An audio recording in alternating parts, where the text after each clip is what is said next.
I'm author and athlete Brad Kearns. Welcome to the B.rad podcast, where we explore ways to pursue peak performance with passion throughout life. Visit bradkearns.com for great resources on healthy eating, exercise, and lifestyle. And here we go with the show. The success of your recovery and the speed of your recovery is going to be dramatically accelerated because you went into the misfortune fully loaded with all the attributes, rather than going into try something that's a little difficult, a little out of your comfort zone, but you'll get better and better each day. If he sees himself on the high side of that 5-pound flux, it's time to go out there and slam some impressive workouts and then keep things back in gear.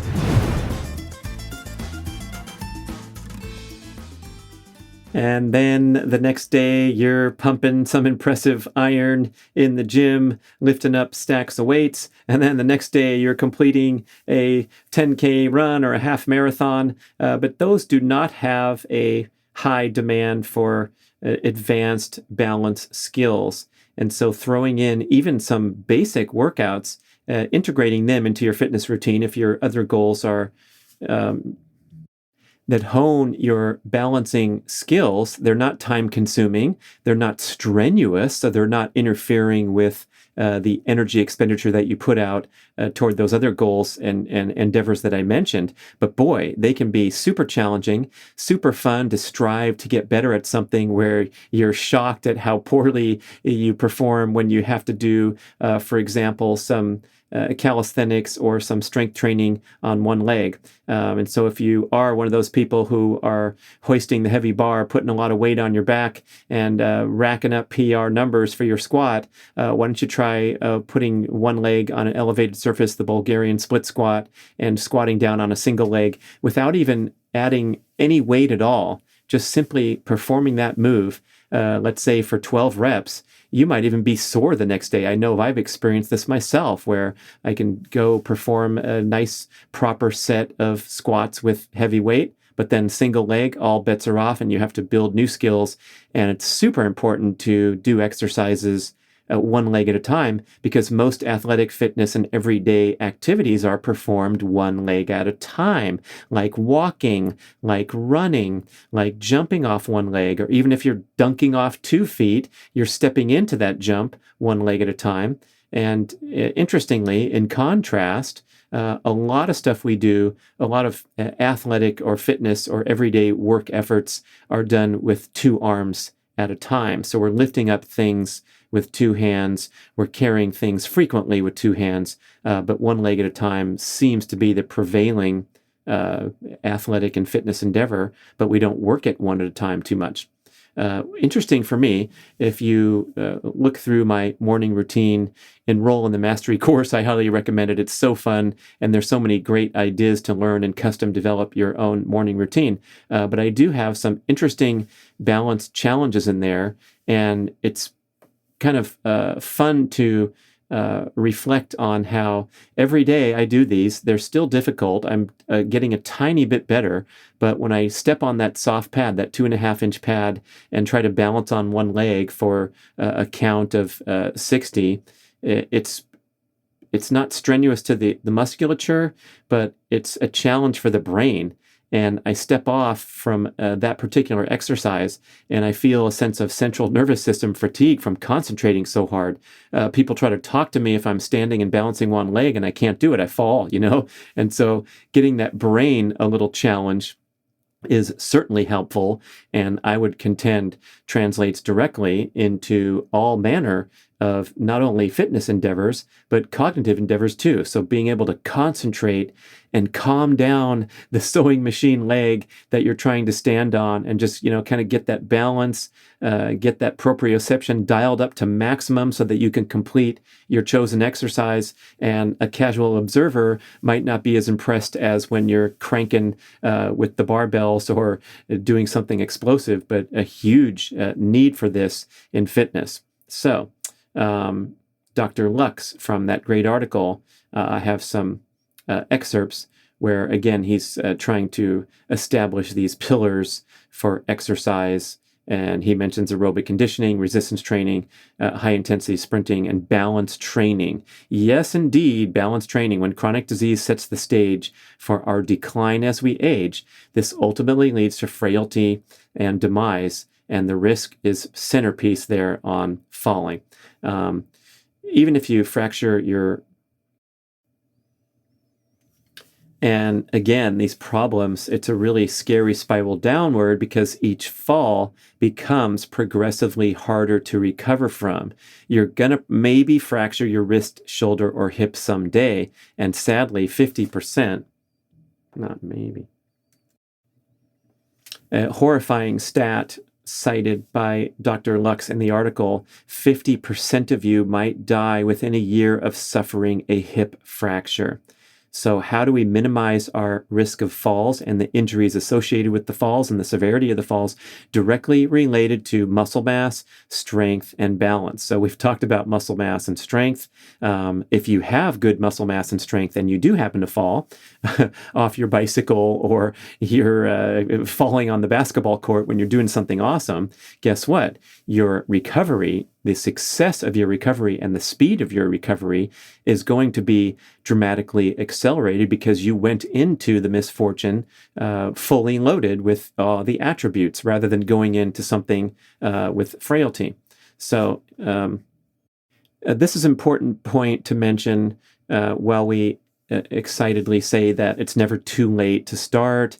And I believe in the last show I mentioned how the senior citizen age group has the highest rate of improvement from strength training of any other age group, which is so exciting. And so anyone off the street or out of the nursing home is well served to get up and start doing some dumbbell curls. But here's some good news on the other side. When you are in your younger years and you have a nice centerpiece, when you have a great commitment to fitness in your younger years and decades, you will induce epigenetic changes that will affect your lifespan, quote from Dr. Lux. So an athletic youth where you're building that muscle mass, you are doing explosive things, you are working on your balance, you will kind of imprint into your genes that you are an athletic person, and you will hold on to these attributes even if you slip and fall off as you get older. And of course, then when it's time to turn it on and return to the gym, the court, whatever the challenges that were kind of put on the back burner for a while, you're going to be much more adaptable. Exercise leads to some of these genes being turned on, and these genes might decrease your risk of cardiovascular disease, insulin resistance, premature aging, neurocognitive decline, and so on. So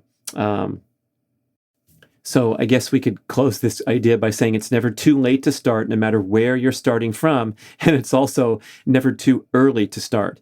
And I think this is an important point to emphasize these days because the youth is probably less active than any other time in the history of humanity, thanks to our advanced technology, the constant entertainment provided by mobile device and screen use. And so we've kind of eliminated some of the built-in exercise and activity that a lot of young people can reference that was a necessary part of life back in other generations. And of course, I can reference like many in my age group or near this active childhood where we're out running around every afternoon because we didn't have mobile devices to keep us entertained and interested indoors. You get bored in 10 minutes, then you're out and about and into the community, into nature. And so many of those things have now been sort of taken away in a sense. Marginalized. I was going to say taken away, but guess what? Nature is still out there, young people, beckoning for you to go out and play at whatever age you are. And, it's time to get to it because it is going to influence the genetic expressions that happen over the course of the ensuing decades and the natural processes of aging that lead to graceful but steady decline. You want to stave those off with an active youth. Okay, so as far as what types of balance exercises to do, I would recommend starting with some single leg squats. So you can elevate the rear leg and then try to lower down. You might need to use some support at first, but just start putting in some of those reps and see those glutes engage more so than you might notice when you're doing squats with 2 feet. And so that's kind of a basic. They call it the Bulgarian split squat. And then you can also do single leg deadlift type of exercise, Romanian single leg deadlift, they call it. And you don't need weight. Again, you can just kind of do this with a support object or without if you start to get competent. I call them the drinking birds, where I'm just have one straight leg that I'm balancing on, and I extend the other leg behind me also straight until that rear leg becomes parallel to the ground. So it's like an oil derrick going back and forth. I'm returning to a standing position. I'm lowering down. Drinking birds, you can look up links on YouTube for some of these, or you can look at my morning exercise routine, and I'll give you great progression exercises for each one, where you can now start to be doing some single leg exercises into your regimen. And you can now integrate an assortment of single-legged exercises into your regimen. So those 2 examples, the Bulgarian split squat and the Romanian single-leg deadlift, you can do those in an indoor, on a surface, in the gym floor, whatever. And then I also have videos on YouTube for jumping drills, and a lot of those drills are jumping off of one leg, and they go with basic and then some more advanced. So we'll put the links to those YouTube videos, and anything where you're launching off the ground off of one foot. Wonderful for not just balance, but also bone density, and then landing gracefully is the second aspect of the challenge. So you want to take off gracefully and use your balance to get a good, successful, safe launch off the ground, and then land appropriately too. So, hey, what could be more simple than that to integrate balance into your fitness regimen? And then I like to craft a distinct category called flexibility and mobility. And again, back to that example of having all these fitness endeavors in your pipeline, but not really addressing too much the need to develop flexibility and mobility. You can think of the popular endurance endeavors like triathlon, swimming, biking, and running. None of those 3 really challenge flexibility and mobility. And even a lot of athletic events like playing tennis or golf or basketball, we are told that they have a premium on flexibility and mobility, but unfortunately you can go and participate in those things with very low scores in these areas, and then what you're going to get, or what you're going to see, is someone with a crappy golf swing, or someone who's lurching up and down the basketball court rather than moving gracefully. And we're talking about a recipe for injury risk and mediocre performance in comparison to putting in some time and effort to do flexibility and mobility drills. Fortunately, these are becoming a prominent and popular area of fitness. I remember seeing many years ago, these guys were doing, I think it was called GMB Fitness, and they had a lot of online programming. Kelly Starrett at the Ready State is one of the most popular providers out there. My friend Tim DeFrancesco at tdathletesedge.com, former strength and conditioning coach for the Los Angeles Lakers, and now putting out fantastic content on Instagram to help you with not only injuries and injury prevention, but overall becoming a more fit and competent athlete. And of course, Ben Patrick, knees over toes guy, whom I've adapted many of his exercises because they're very helpful for rehab and injury prevention from the recurring problems that I experience. So you can see on my Instagram, I've been doing the reverse Nordic curls and the regular Nordic curls, and trying to gracefully and carefully build up my competency to become resilient and bulletproof for all the other athletic endeavors that I put in. And so, again, my morning routine is showing you all kinds of scalable flexibility and mobility challenges that you can pick and choose from. and try something that's a little difficult, a little out of your comfort zone, but you'll get better and better each day. My leg circles, where I'm just laying on the mat and making a 360-degree circle with my swinging leg, is a great place to start, because whatever level you can perform at now, your circles might be a little smaller than they will be if you keep working at it, And I also have some good videos on YouTube. Titles would be pre-workout dynamic stretching for the office, beginner running drills, and then I mentioned the jumping drills. So that is okay. There you have it. So we've covered balance and flexibility / mobility. Now let's take a pause and wonder or ask the question, what might happen to me if I don't stay fit and I don't attack these pillars of aging gracefully and avoiding disease and demise? And the number one symptom, or the number one indication that things are going off track as you age, it might be argued that the presence of visceral fat is indicative of all kinds of other problems under the hood.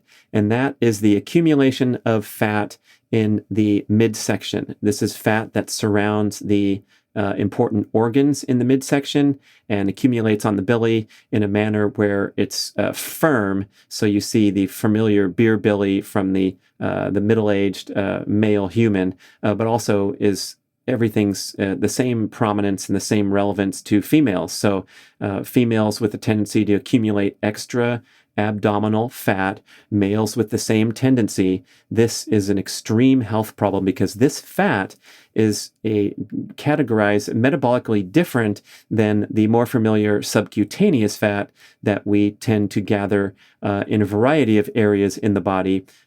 Often that is genetically influenced. So you may look down at your fat thighs or your fat calves or your bigger areas that you wish were smaller, and those are, right. So some people accumulate fat in different areas. You're looking down at your calves, your thighs, they wish they looked differently like someone else. And then other people are accumulating fat in the upper body more so, and, wish they could, reposition the subcutaneous fat. Generally, when you're dropping excess body fat, you're going to drop it in a manner that's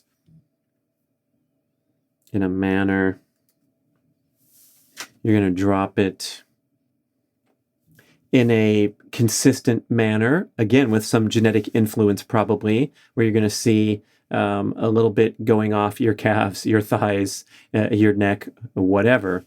But the visceral fat, we have to focus on that, because that's a whole different deal. And there are a lot of people with genetic particulars that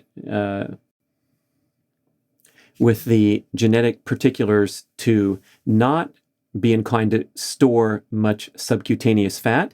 And Dr. Maffetone politely calls these people skinny fat, because they appear to be slender, especially when they're clothed in the latest fashions. But there is an unwanted accumulation of visceral fat around the abdomen. And this visceral fat is actually classified as a separate organ because it secretes these inflammatory agents called cytokines into the bloodstream.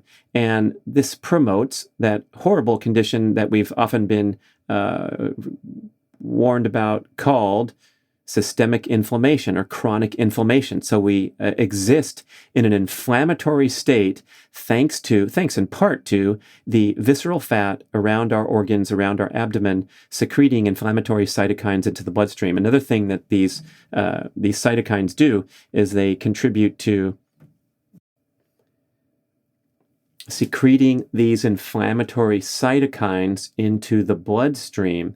Another thing that visceral fat is blamed for is the aromatization of testosterone into estrogen.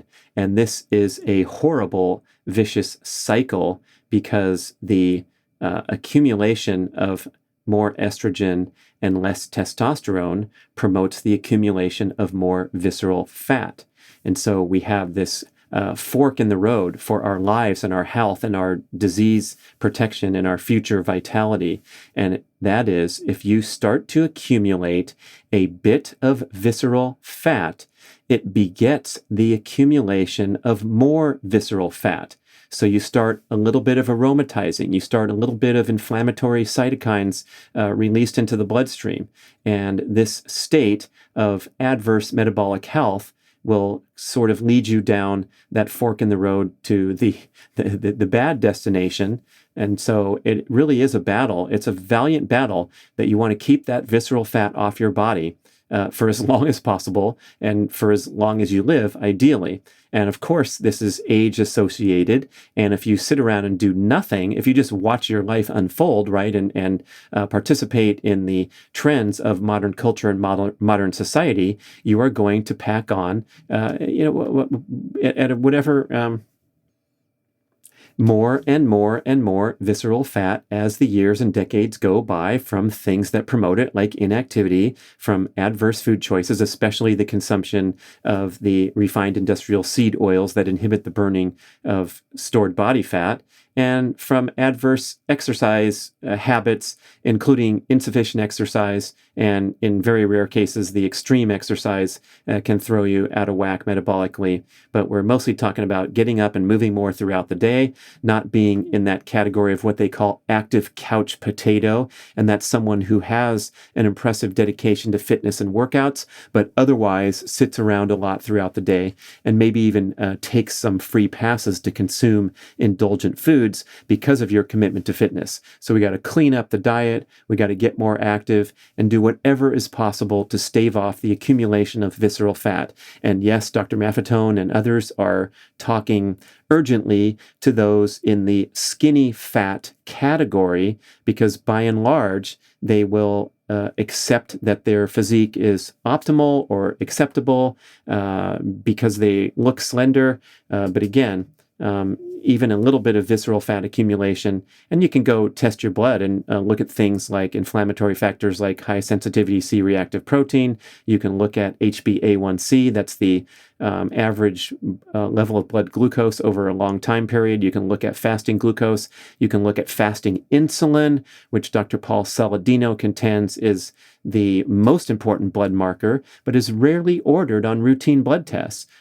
Just went through this with Mia Moore, where I chipped in for her annual checkup and blood draw, and I said, please also ask for fasting insulin and vitamin D. And it was like a big ordeal back and forth. Like, why do you need that?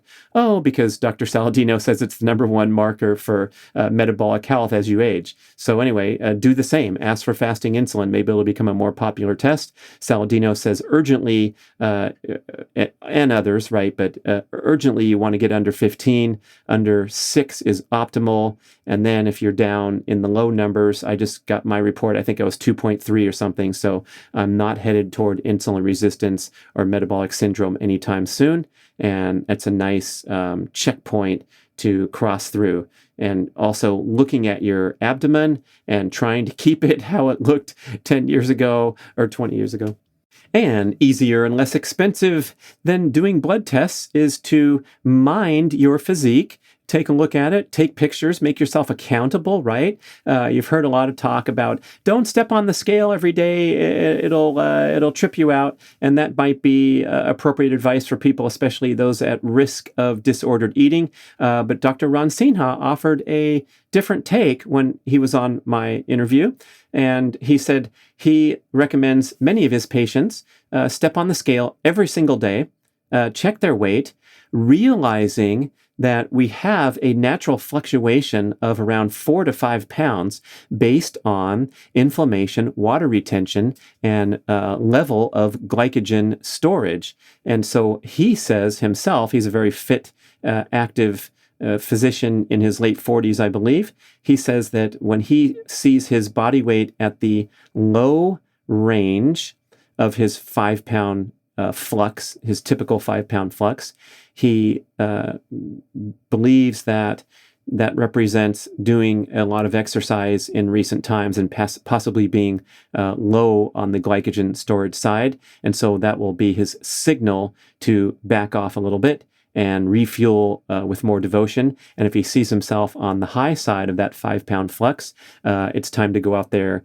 and slam some impressive workouts and then keep things back in gear. And of course, then exceeding your typical flux is a sign that maybe things are creeping out of control. And so this notion, this flawed notion that, oh, we went on the cruise, the buffets were great, and I gained 10 pounds, is very rarely applicable to, and oh my gosh, I gained 7 pounds in a single week. It's not really that you added that much body fat, because a pound of fat weighs 3,500 calories. It's very, very difficult to eat your way into gaining a pound of fat. But of course, you can do it easily over a longer time period. But when you come back and step on the scale and you're 7 pounds heavier, you are fully glycogen stored, and you have probably inflammation, water retention, and then you can go and lose that quickly by just recalibrating your diet, your exercise habits, getting healthy, getting rid of those inflammatory, heavily processed foods. So just to put some perspective on the use of the scale, the appropriate use of the scale to keep you accountable, but not tripping out as you vary day by day by day to the range of 5 pounds. And I have been to the tune of perhaps a 5-pound range, maybe less if you're lighter and maybe more if you're heavier. Okay, so we talked about causes of this accumulation of visceral fat, all that stillness, the great research from Dr. Herman Ponzer. He revealed this on one of his interviews on the show, but he was saying that they don't exactly know why in great detail, but a lot of sitting around causes an inflammatory response in the body. So chronic sitting promotes chronic inflammation. Chronic consumption of heavily processed foods, especially the refined industrial seed oils, will promote systemic inflammation and the accumulation of visceral fat. Chronic stress and poor stress management techniques will also lead to inflammatory conditions in the body. And we also have to put in a plug for the endocrine disruptors in our environment. My interview with Melanie Avalon talked about this a little bit, especially focusing on skincare and cosmetics. But the big areas, the big needs to improve and need to focus on areas for all of us are, first, plastics touching our food and drink. So just keep that in the back of your mind. We do not want plastics touching our food and drink. If you're thirsty and you're in the airport and you have to buy a plastic water bottle, hey, go ahead. That's fine once in a while. Pour it right into your stainless steel bottle that you carry through security empty, and then you are good to go. Especially doing things like microwaving food in plastic. I'm shocked when I still see people doing that, despite what I thought was widespread understanding that you're heating up those plastic molecules and they are diving right into your salmon or whatever you're microwaving.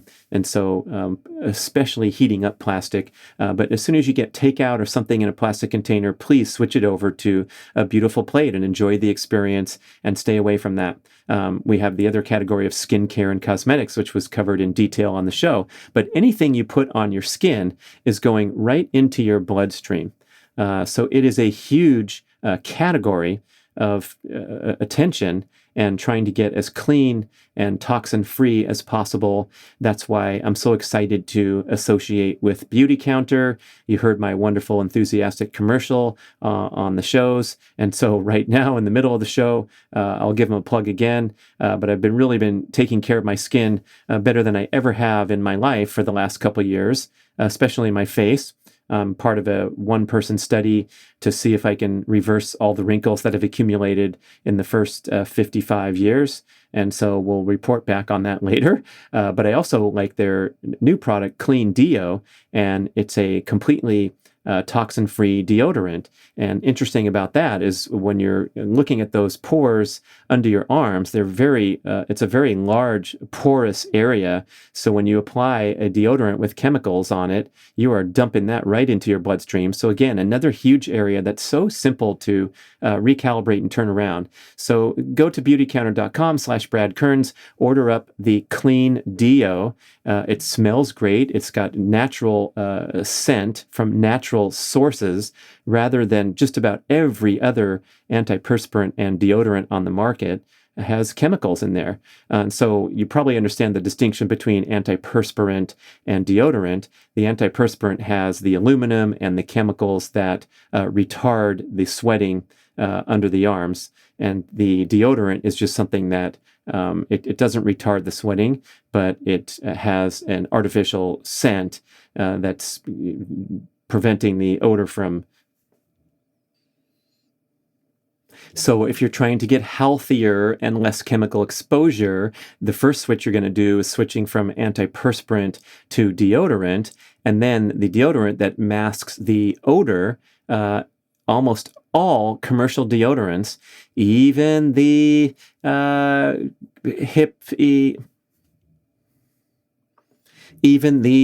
trippy, cool sounding alternative brands contain chemicals. And what is the code word for unknown chemicals in your consumer skincare product?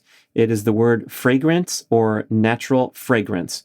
There's way more details on the Beauty Counter website. Melanie Avalon Biohacking Podcast, great show, has full-length shows just on topics like these, where the stuff they are sneaking into consumer skincare products. So I hate to be a radical here or a pot stirrer, but if you are looking at a major prominent brand, do not trust them 1 inch, because they are dumping in whatever they can, and it's been the way of American consumerism for decades, right? They're just trying to get away with whatever and get the right smell out there per their focus group, and they don't care about the chemical impact and the endocrine disrupting impact on the body. And especially with antiperspirant, the aluminum has had a strong association with breast cancer because of the proximity to the breast tissue, and also with cognitive diseases like Alzheimer's, dementia. So going through those major categories: plastics on your food and drink, skincare and cosmetics, household cleaners, and laundry detergent, because whatever you're putting in your laundry detergent is going onto your clothes, which is going onto your skin, right? So now it's great. You can find these eco-friendly detergents all over the place. Same with household cleaners. Dr. Bronner, one of the old-time natural product makers with those wonderful, crazy labels. You can use that product to clean every surface in your house and also on your body. Shampoo, I brush my teeth with it about once a month. It's kind of strong, but it's a nice feeling to get really clean teeth from Dr. Bronner's. So get a eco-friendly, chemical-free laundry detergent. Again, anything put out by the major brands is going to sound healthy, but you can look on the label and see those code words, natural fragrance, things like that. So household cleaners and detergent is another category. And then, of course, air pollution. We're going to do the best I can. So we will do the best we can there with our living situations and our choice of outdoor exercise. I'm continually amazed to see people jogging down busy boulevards. I don't know what they're thinking. Somehow they're able to overcome the unpleasant sensation of noise and cars and honking horns and exhaust fumes. But find an appropriate place to exercise outdoors where you're away from automobile traffic, especially if you're pedaling a 20-pound bicycle amidst 2,000-pound automobiles. It's just not a good deal. And I can't emphasize that enough from my many years on the road pedaling my bicycle, and fortunately being able to survive that ordeal and stand here and live to tell about it. Strongly against road cycling on the open road with vehicles, because you're putting your life in your hands to an extreme that nothing is comparable in your daily routine unless you're a skydiver or a base jumper or a parkour athlete. Nothing compares to the danger that you incur when you head out your door and pedal your bicycle with the vehicles. And thank you very much. But today's vehicle motorist is now with mobile device in the car and probably in hand or probably on a mount where they are easily distracted, unlike any other time in history. And fortunately, I did my riding 20, 25 years ago when there were no mobile devices and there weren't that many SUVs out there yet. And so it seemed a lot safer. And boy, and just think twice and find the most safe and less trafficked, well-lit route you can find if you insist on pedaling your bicycle outdoors, and buy the most obnoxious, loud, fluorescent clothing from head to toe, your helmet, your shirt, your shorts, because I think many cyclists have no idea as the dusk hour nears, when our visibility is dramatically reduced from bright sunlight earlier in the day, and they're wearing their stylish kit of black and dark green, and these tones on their clothing blend in nicely with the trees and the bushes and all the other sights around. And so they're really, really hard to see, especially around dusk. And so bright colors, I think, makes a big difference. Wearing a rear view mirror that you can mount onto your helmet. Those are easily found on Amazon. I'll even put a link in the show notes and beg you to get one if you're a cyclist. So there goes my pitch for cycling safety, an offshoot from one of the things on the category of endocrine disruptors, that being air pollution, especially when you're sucking air and you're breathing a lot of air. You're breathing, 6 times more oxygen than you are at rest when you're out there for a light exercise. So please get off the busy roads. And then finally, in this category of endocrine disruptors would be the EMF and the Wi-Fi. So do your best to not have your phone pressed against your brain for hours throughout the day, and then finding a Wi-Fi free area, especially when you go to sleep. That was a great point made by I think it was Dr. Anthony J., author of Estrogeneration, where we really have an intense need to get into parasympathetic rest and digest mode at night when we go to sleep. So we are better able to handle the onslaught of environmental pollution during the day when we're wired on energy and sympathetic nervous system. We can fight this stuff off. But when we lay our head on the pillow, that's when we want the most calming and pollution-free environment. So it's as simple as turning off your Wi-Fi every night. Or if you have gamers that play late at night and you can't very well turn off Wi-Fi, have it as far away from your bed as possible. I remember moving my son into an apartment at UCLA, and they had the bed placed there, and like right at the head of the bed was the giant installation of the cable modem and the router and all this equipment and cords and plugs and power strip. And I'm like, well, I guess that last student didn't care, but this ain't going to happen. So we had to reposition everything in the room, unfortunately, at the insistence of the annoying father who was moving in that day. Okay. Another important point to emphasize here is this accumulation of a little spare tire is not normal. I do not want you to perceive that as a normal consequence of aging, that you're going to say goodbye to the six-pack and hello to the pony keg, as the old joke goes, because you just turned 30 or 40 or 50. So the accumulation of visceral fat around the organs, the accumulation of the little spare tire, is a reliable sign of adverse lifestyle practices for both males and females. It is not acceptable, and I want you to challenge that notion and do what you can to do whatever you can to chip away at that visceral fat. And when you make positive lifestyle changes, when you eliminate those toxic, nutrient-deficient, inflammatory foods, you can make quick progress on the spare tire, because a lot of that is inflammation, water retention, and things that aren't directly associated with having to drop 3,500 calories of stored fat. Again, that's largely the subcutaneous fat that's on your calves, thighs, upper neck, wherever you're annoyed that you're carrying too much fat, as well as around the abdomen, the midsection, the rear end. But this is a different category, and that tightness in the abdomen is the sign of visceral fat, where the flabby, pinching the skin and being able to pinch an inch, that's more associated with subcutaneous fat. So not that they're either or here, but if you have that belly that you could play the drums on, that's going to be the one that you really want to focus on. Okay, here's Dr. Lux describing this in further with a little science. Muscle and fat are two highly metabolic tissues. How our tissues interact with our metabolic machinery matters. How our tissues act with our metabolic machinery matters. Visceral or belly fat is very toxic to us. It's responsible for chronic disease states like type 2 diabetes, heart disease, and non-alcoholic fatty liver disease.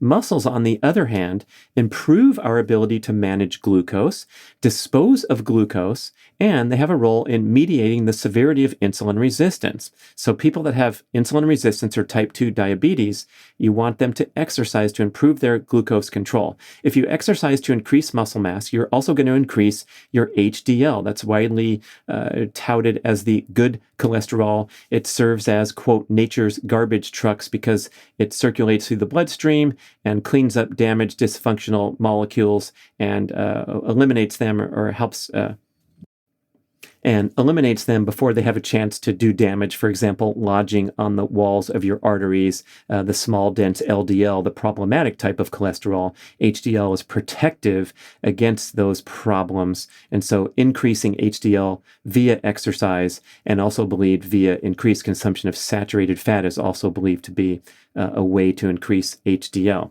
And the main goal, as I've said so many times, backed by Dr. Kate Shanahan, Dr. Ron Sinha, I think Dr. Paul Saladino is also echoing this idea that your most important blood marker is this triglyceride to HDL ratio. That's an improved metabolic profile of vastly more significance than the often misunderstood total cholesterol number or the total LDL cholesterol number.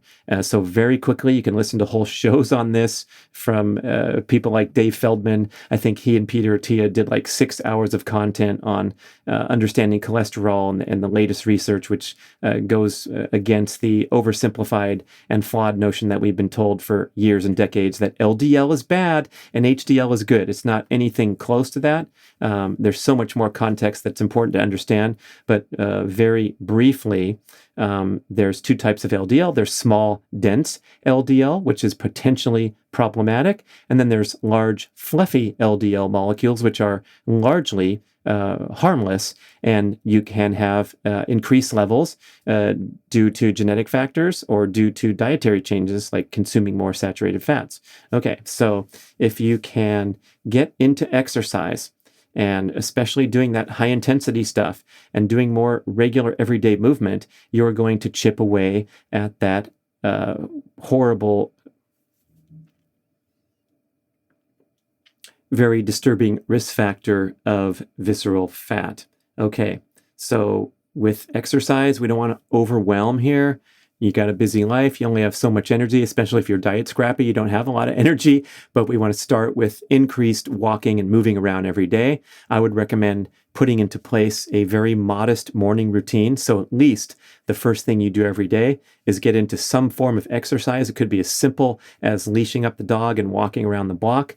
But I'd love to encourage you to go a little further, at least looking at the landing page for the morning routine course at bradkearns.com, and you could see some tidbits of what I do that's definitely scalable to anyone at any fitness level.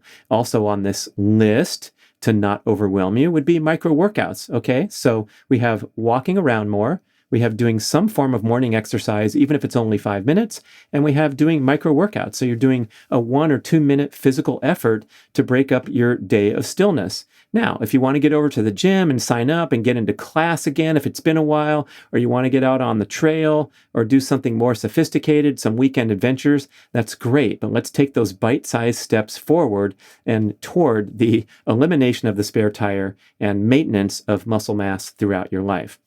So we're going to quickly, since we have so much content on diet already, we're going to quickly overview some diet and supplement highlights for aging gracefully. And the first opening point of the discussion is to ditch the highly processed, inflammatory, nutrient deficient modern foods.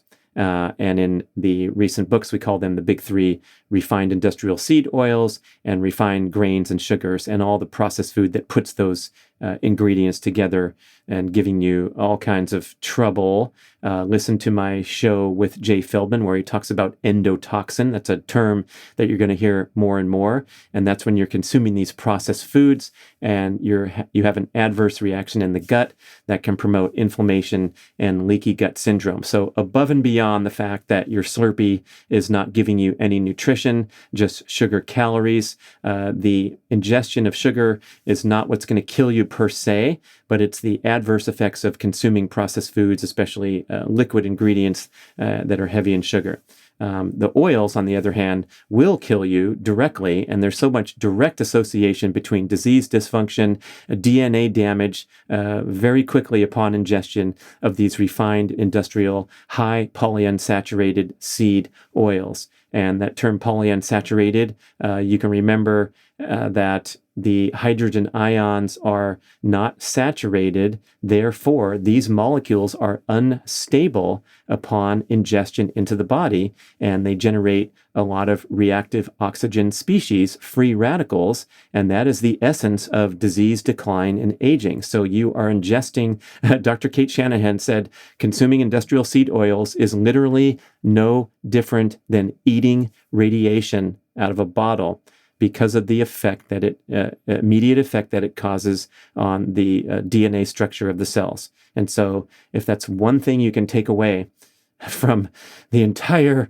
250 plus shows on the podcast, is to completely eliminate refined industrial seed oils from your diet. Oh, simple. Grab the bottle and throw it away, right? Okay, no more canola oil, corn oil, whatever you're stacking in your cupboard from, however long it's been there. But it's important to look at labels, because you will be shocked if you haven't really been scrutinizing. You'll be shocked at how many foods and processed foods contain these refined industrial seed oils. And unfortunately, one of the major providers of this into our diet these days is dining out. Of course, we know that fast food is laden with all this stuff, but also at fine dining, at medium dining, and at fine dining, restaurants routinely cook their meals in these inexpensive, highly toxic, highly health destructive, refined industrial seed oils. So when you go to a fine restaurant or a medium restaurant, like a chain or whatever, ask them to cook your meal in butter or other saturated fat, or choose something else. It's been cited by Dr. Kate Shanahan that some 40% of all the calories that you consume in a restaurant meal come from refined industrial seed oils, because they are so calorie dense. And when the meal's cooked in the oil, you're going to have a great contribution of calories in that fish stick or whatever steak burger that you're eating coming from the oils. Pretty easy, life-changing modification to make. And yep, that's going to be taking away some of your go-to items that you like to get from the frozen section at Trader Joe's or Costco, and heat those up when you're in a rush. But look at the ingredient list and stay away from them. Of course, we know what happens with excess consumption of refined carbohydrates, both in the sugar category and the grains category. They're nutrient deficient. They can promote gut dysfunction. They can have inflammatory properties from things like endotoxin. And then with this chronically excessive insulin production, you're going to have difficulty burning stored body fat and a tendency to be dependent upon this dietary carbohydrate source for energy, because you are inhibiting your ability to burn stored energy efficiently.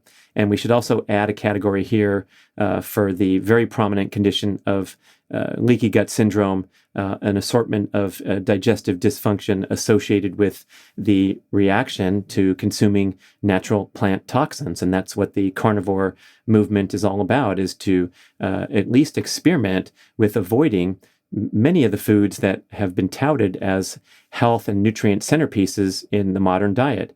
And the most disturbing, or the most category of most concern, are roots, seeds, leaves, and stems. And so we're talking about the leafy greens, the wonderful broccolis and the cauliflowers and the kale and the celery. We're talking about your salad, your stir fry, your nuts and seeds, if you're sensitive to those, your grains, of course, the gluten and the lectin in all the grain foods, everyone's pretty well aware of how problematic that can be to a lot of people. But I just want you to extend the lens beyond just the gluten in the bread to the oxalates and the isothiocyanates and all the chemicals that Paul Saladino can recite in short order in your salad, your spinach salad, and your kale smoothie. If you are suffering from frequent digestive disturbances, gas, bloating, transient abdominal pain after meals, you have nagging autoimmune or inflammatory conditions, things like asthma, allergies, arthritis, gastritis, colitis, things like that, you will do yourself a solid to perform an experiment with a 30-day dietary restriction. The more strict, the better, because that will give you the best data, and then you can start to add back in the least offensive plant foods and see how well you tolerate them. I just learned something from my recent show with Jay Feldman, who recommends not eating the skins of root vegetables like sweet potatoes and others, because they have the concentration of the toxins, and so the insides are acceptable, very low on the risk, but you want to stay away from the skin. I used to love scooping up the skin, so we're trying to minimize our exposure to plant toxins in the event that we are sensitive to them, and we'd probably make a safe argument that most people have some level of sensitivity, especially with the biggest offenders like gluten or the consumption of raw forms of these plant toxins. So I'm talking about my super nutrition green smoothie, the super duper powerhouse where I put in frozen celery, beets, kale, spinach, carrots, blend it all up, and you're getting this amazing power packed with nutrition, but you are also getting an amazing concentrated dose of plant toxins. And as I've mentioned a few times, I was drinking this smoothie. I was on a kick. I learned about it from Dr. Rhonda Patrick, esteemed resource, with her viral YouTube video showing us how to dump more celery and more spinach into the blender and then blend it up and then add more because you can get more that way. And that, for me, caused a problem virtually every time I consumed it. And I would experience this bloated stomach that would last for several hours after eating my super duper nutrition green smoothie. And boy, there's something wrong with that picture when you're trying to do something toward your health, but you're having this immediate adverse reaction every single time. So that was a recalibration necessary there. And how you gonna know if you have plant sensitivities without testing it out? And I contend that a lot of people are just satisfied or content to not worry about minor health disturbances.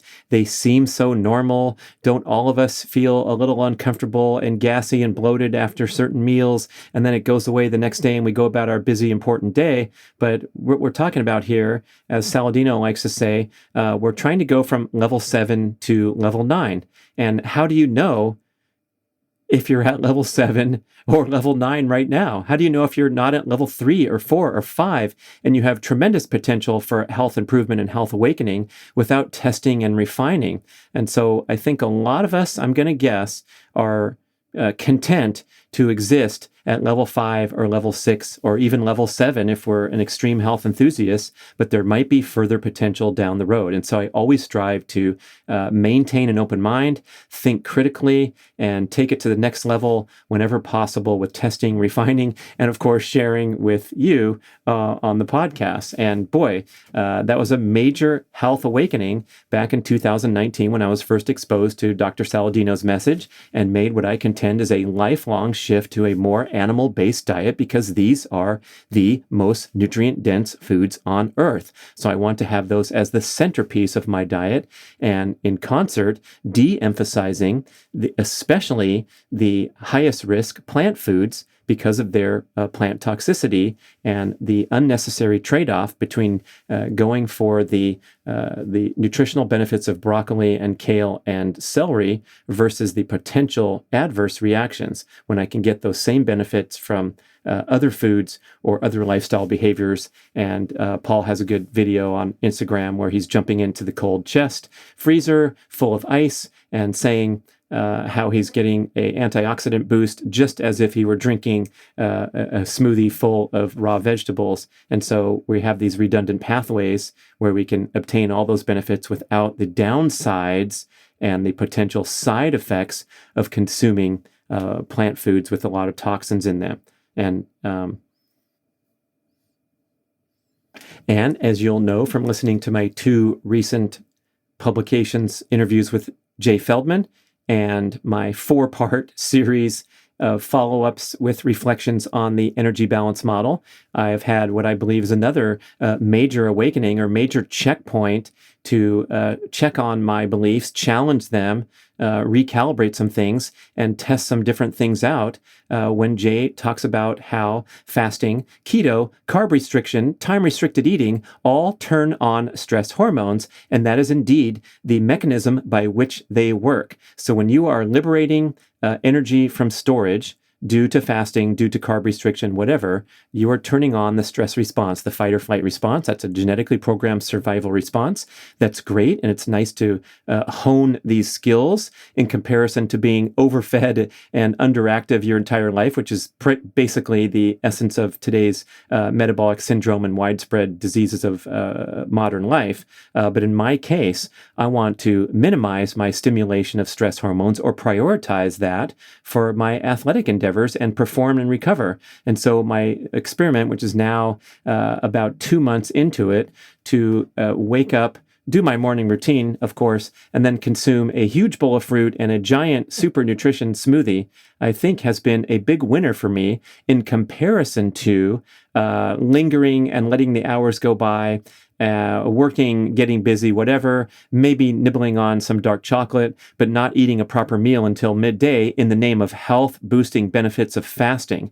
And yes, indeed, there are tremendous benefits to fasting. We can go on and on. There's full books and volumes about this, but we must not forget that it is indeed a stress response. And so speaking of redundant pathways, a properly conducted high intensity workout where you have fuel available to perform without having to turn on the stress response, without having to stack the stressors of being fasted and performing at high intensity, maybe that has the potential for overkill. And so I'm going to be fueling my workouts with more intention based on this new information and new strategy. And I think that's what it's all about, is we're marching forward together, people. So I encourage you to be open-minded, experiment, definitely listen to those Jay Feldman shows and my reflections afterward, where I'm getting into great detail with the changes that I've made and the lessons that I've learned over time.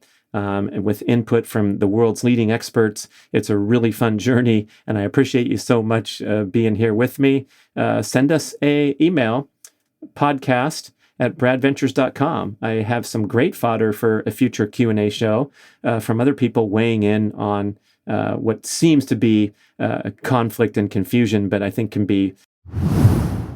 Thank you for listening to the show. I love sharing the experience with you and greatly appreciate your support. Please email podcast@bradventures.com with feedback, suggestions, and questions for the Q&A shows. Subscribe to our email list at bradkearns.com for a weekly blast about the published episodes and a wonderful bi-monthly newsletter edition with informative articles and practical tips for all aspects of healthy living. You can also download several awesome free ebooks when you subscribe to the email list. And if you could go to the trouble to leave a 5 or 5-star review with Apple Podcasts or wherever else you listen to the shows, that would be super incredibly awesome. It helps raise the profile of the B.rad podcast and attract new listeners. And did you know that you can share a show with a friend or loved one by just hitting a few buttons in your player and firing off a text message? My awesome podcast player called Overcast allows you to actually record a soundbite excerpt from the episode you're listening to and fire it off with a quick text message. Thank you so much for spreading the word. And remember, be rad.